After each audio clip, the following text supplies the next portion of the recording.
Is prediabetes overdiagnosed?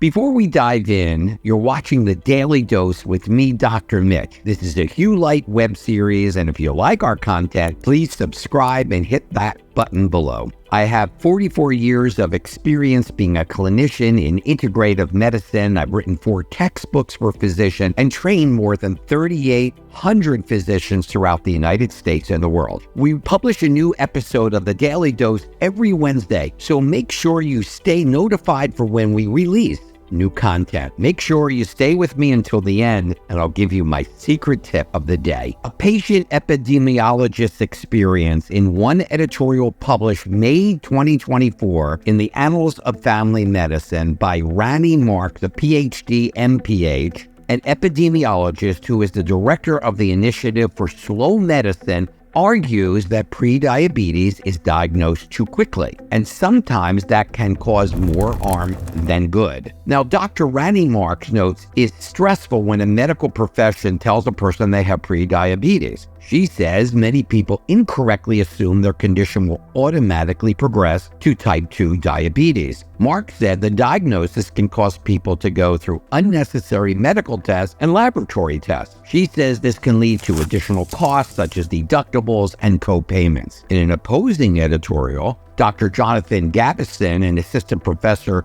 of the Department of Family Medicine at the University of Michigan, suggests that prediabetic is a crucial health stage and medical professionals should address and treat it early. Gavison says prediabetes can signal the initial stages of metabolic syndrome, which increases the risk of cardiovascular disease, some common cancers, and neurocognitive disorders. Now, why it matters? We now know that type 2 diabetes is preventable disease. There's a disagreement who is at higher risk and who would be good candidate for preventative interventions. Balancing potential harms over diagnosing prediabetes with opportunities for early intervention to prevent progression, they're saying, is complex. Patient-centered counseling and patient preferences matter in these discussions. So let me take this from here now for you. Let me take you on a different method and give you an answer, in my opinion, what you should be doing. First, let me tell you the way we determine if someone is pre-diabetic or not. Well, there's a fasting blood sugar, meaning you didn't eat overnight with a fast. There's a blood sugar levels of these kind need to be less than 100 milligrams per deciliter. The main test, or the telltale test, is called a hemoglobin A1C. It provides an average of blood sugar that sticks to the red blood cell over the past 2 to 3 months. The way we come up with that is because the red blood cell lives for 120 days. Some may be in the early stages, just been born today,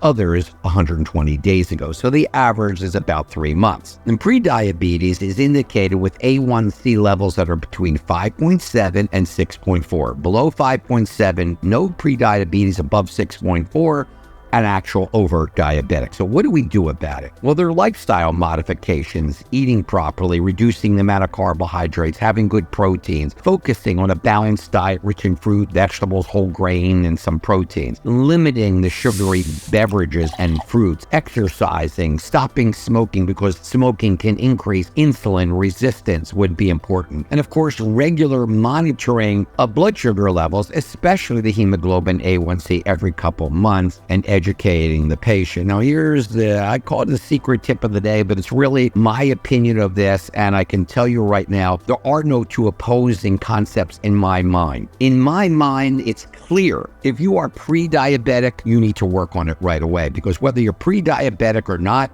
you're at marked increase for risk of coronary vascular disease. There is great studies that have been done, even at Harvard, to show clearly that we're going to be in trouble, even as a pre-diabetic eventually. So not to intervene and worry the patient and so forth would be a very wrong way of dealing with this. I do not agree with the epidemiologist in this case. I think she has a good concept, but not for me and my patients, and not for my family. And I always think, how will I treat my family? And the truth is, if they're pre-diabetic, we're going to intervene. We're going to intervene with the things I just talked about above, but we're going to intervene with some natural substances like berberine, etc., that can make the difference. And if you want more information of things of this nature, just write down in the bottom there on your comments of what type of things that you want me to talk about, because I don't mind coming back to this. But for sure, If your hemoglobin A1C is 5.7 or above, you need to do something about it. And there's plenty that can be done. And there are lots of different things, including some studies that should be done to test the validity, accuracy,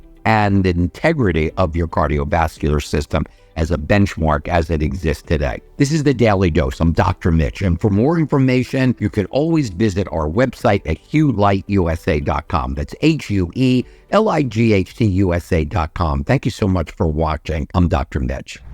Next time on the Daily Dose. Unlock the secrets of serenity. Embrace gardening for a calm mind and a restful night.